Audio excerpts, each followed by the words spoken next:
po ang solusyon sa problema po natin sa spike protein. Ito pong herbal na ito ang isinulat ko kay Presidente Duterte noong 2021. At ang herbal po na ito ay dinevelop ko noon pa pong 2014. Ito po ay kombinasyon ng tatlong klase ng halaman. Tanglad, pansit-pansitan, pakagis. Itong tatlong klase ng halaman po na ito ay diuretic. Ibig sabihin, may kakayahan po siya na i-detox ang lahat ng toxin sa katawan po natin. Yun pong excess water po natin, yung excess fluids po natin, ilalabas po natin sa pamamagitan po ng pag-ihi, pagpapawis, or mag-LBM po tayo. Ito po ay blood thinner. Ipiprevent po niya ang stroke, ang heart attack, at ang aneurysm. Ito po ay tinatawag na anti-inflammatory, anti-coagulant, antioxidant, antibacterial. Napakadami po ng katangian ng lemongrass essentials. Ito po ang solusyon sa problema po natin sa spike protein. Magkaiba po ang diuretic at ang antioxidant. Ang antioxidant po ay kayang i-repair yun po mga cell na nadamage sa katawan ng tao. Kaya po niyang patayin ang cancer cell. Kaya po niyang ma-neutralize ang mga toxin sa katawan ng tao. Kaya lang, hindi po lahat na-neutralize po niya. Hindi po katulad ng diuretic. Ang diuretic po, ilalabas po natin ang lahat ng toxin sa katawan po natin. Iihi po tayo ng iihi, papawisan po tayo, or mag-LBM po tayo. Mas mabuti po na ilabas natin ang lahat ng toxin sa katawan po natin kaysa ma-neutralize lang yung pong iba at hindi naman kayang i-neutralize lahat. Marami po ang cases ng namatay sa sepsis dahil yung food supplement na iniinom nila na antioxidant ay hindi po na-neutralize yung ibang toxin sa katawan po nila kaya nagsilbing lason sa katawan ng tao. Yan po ang kaibahan ng diuretic at ng antioxidant. Ito naman po ang health benefit ng lemongrass essentials. Ito po ay testimonial ng mga taong uminom at mga gumaling. Simula pa po kasi 2014, pinag-aaralan ko na po kung ano po yung kayang lunasan, kung ano po yung kayang gamutin na sakit, kung ano po yung kayang i-prevent ng lemongrass essentials. Ito po ay nanggaling po sa kanila, doon po sa mga taong uminom ng lemongrass essentials. Booster po siya ng immune system. Hindi po kayo basta-basta kakapitan ng kahit anong mga sakit. Kaya po niyang patay ng cancer cell na pwede pong lumabas dahil po sa vaccine ng COVID. Marami po akong testimonial mamaya na mapapanood po niyo na mayroon na pong iba't ibang mga klase ng cancer ang gumaling. Kaya po niyang i-regulate yung blood pressure at yung blood sugar. Kaya po niyang i-improve yung blood circulation po natin. Dahil nga po nalinis na yung toxin sa katawan natin, naalis na po yung residue sa katawan po natin, kaya po yung dugo natin makapag-circulate po na maayos. Kaya po niyang i-eliminate yung pong mga kidney stone at yung gallstone. Basta kung maliliit lang po siya, 1 cm, 2 cm, 0.1, 0.2, 0.3 cm. Wag lang po yung talagang malalaki. Yun talaga po ay nangangailangan na ng operasyon. Pero kung maliliit lang, kaya po niyang tanggalin. Yung pong may uric acid at yung may cholesterol, kaya po niyang i-normalize. Yung pong may dengue, kaya po natin siyang magamot. 4 to 7 days lang po.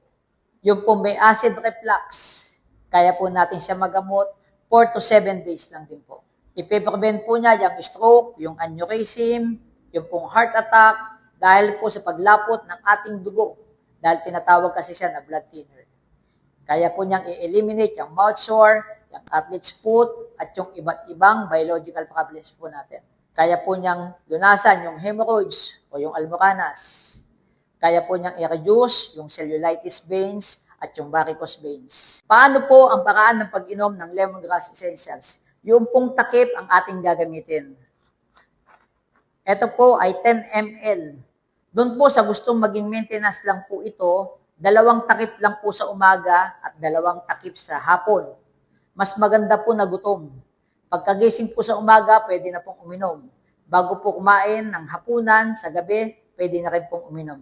2 takip lang po, bali 20 ml sa umaga, 20 ml sa hapon. Doon naman po sa may sakit na cancer.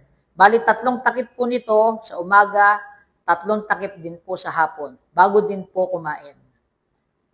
Para sa may cancer po yun. Ngayon, para naman po sa may dengue, 3 takip po sa umaga, 3 takip sa tanghali, 3 takip sa gabi. Para naman po sa mga bata na nabakunahan na kailangan ma-detox, simula po 4 years old hanggang 10 years old, 1 takip lang po. Once a day lang po ang pagpapainom sa mga bata. Pero kung 11 years old na po pataas, 2 takip sa umaga, 2 takip sa hapon. Kung kayo naman po ay may maintenance ng synthetic medicine sa sugar, sa cholesterol, pwede po siya, pagkagising nyo sa umaga, uminom na kayo ng lemongrass. After 30 minutes, kumain po kayo ng almusal po ninyo, then uminom na po kayo ng maintenance po ninyo. Pero pag dumating na po yung time na yung po halimbawang sugar ninyo ay nag-normalize na, pwede nyo na pong itigil yung synthetic medicine, eto na lang po ang gawin ninyong maintenance. Ito po ay testimonial ng mga taong gumaling doon sa iba't ibang karamdaman. Ito pong matanda ay 89 years old na. Siya po ay nagkaroon ng severe pneumonia. Pero nung siya po ay uminom na ng lemongrass, eto na po siya ngayon. Nagmukha pa po siyang bata. Dahil kasi yung ating pong lemongrass essentials, antioxidant din po siya. Ito po ay nagkaroon ng lung cancer stage 4 na. Makikita po nyo sa larawan, siya po ay terminal na. 2 buwan na lamang po, may taning na po siya, baka hindi na po siya tumagal. Ngayon po, pagkatapos niyang uminom ng lemongrass, eto na po siya ngayon. Nagmukhang bata pa, lumakas pa po yung katawan. Ito po, prostate cancer stage 3. Nung pinuntahan ko po ito, maputla na po at nakahiga na. Ngayon po, bumalik na po yung dati niyang kulay, malakas na po siya. Ito naman po, colon cancer stage 3. 6 to 8 times na po siya nagdi-disperse ng dugo. Dugo na po yung lumalabas sa dumi niya. Nung pinuntahan ko po siya noon, payat na po siya at maputla. Pero ngayon po, ito po, malakas na po siya. Ito naman po, na stroke. Talagang mahina po talaga ang katawan niya, talagang ano po siya. Nag-message po siya sa akin last year, October po yan. Sinabi po niya na last check-up na po niya, okay na siya with lemongrass essentials, fully recovered na po siya. Ang sabi ng doktor, pwede niya nang tanggalin yung lahat ng maintenance niya. Ang maintenance na lang po na iniwan sa kanya ay lasakatan. Kapag kayo po kasi na-stroke, ang maintenance po ninyo, simula po 10 hanggang 14 na iba't ibang klase na synthetic medicine. Pero ngayon, okay na siya, isa na lang po ang maintenance niya. Ito na po siya ngayon. Malakas na po siya.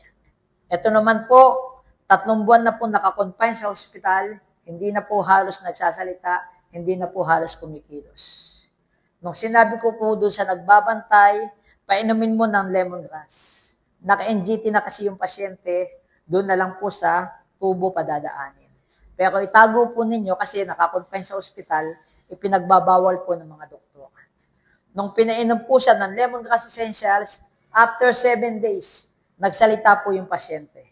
Yung pong mismong doktor niya, nagulat kung paano nakapagsalita yung pasyente. Hey, good morning, Papa. Hi, everyone.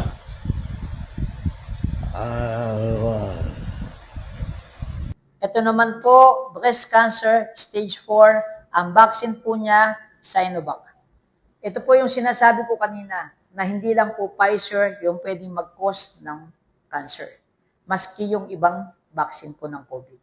Ano po, nung pinuntahan ko po ito, mahina na po siya, maputla, nakahiga na lang siya, at umuupo na lang. Hindi na po siya nakakatayo. Pero after 1 month, nung umiinom na po siya ng lemongrass, eto na po siya ngayon. Nakatatayo na po siya, malakas na po siya. Meron po akong actual video sa kanya, actual interview. Panoorin po natin. Nay, pwede niyo pong masabi kung ano po yung pangalan niyo. Ako po si Liminda Malyari. Ilang taon na po kayo? 68 na po. Nabanggit niyo po na yung cancer niyo, yung breast cancer niyo, na-detect na yung February 2024. Opo. Anong stage po siya na na-detect? Stage 4 na. Stage 4 na. Kasi nung pinuntahan po namin kayo, maputla po kayo, manghihina po kayo, tsaka nakahiga.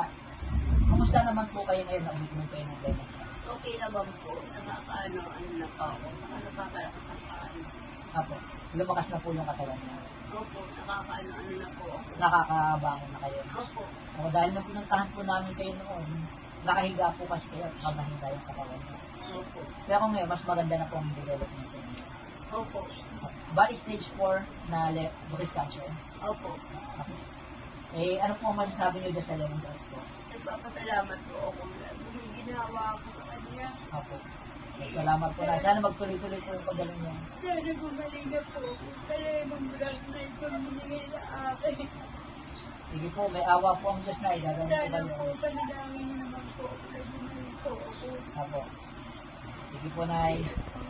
Ito naman po, colon cancer stage 4. Nung pinuntahan ko po siya, payat na po, maputla na, at nakahiga niya lang po siya. Hindi na siya nakakatayo. Pero pagkatapos po niyang uminom ng lemongrass, after 1 month, eto na po siya ngayon. Ako po si Luisito de Leon, 62 taong gulang. Na nagagamot ng lemongrass. Hindi na nagkaroon po ako ng sakit na diagnose ng cancer na stage 4. Hindi po ako nagpa radiation, mga gamot na sa Chemotherapy. chemotherapy, hindi ako nagpa-therapy. Ito po, ngayon po, lumalakas na po ako dahil dito. Ano pong Salamat po ako sa gamot na lemongrass. cancer nyo? Stage 4. Cancer po Sa saan? colon cancer. Colon cancer po. Hmm. Dahil po dyan sa lemongrass essential, Lumalakas po ang aking katawan. hmm, Recover na po ako. Maraming salamat po rin sa lemongrass. okay. Thank you po. Po at maraming salamat po sa inyo.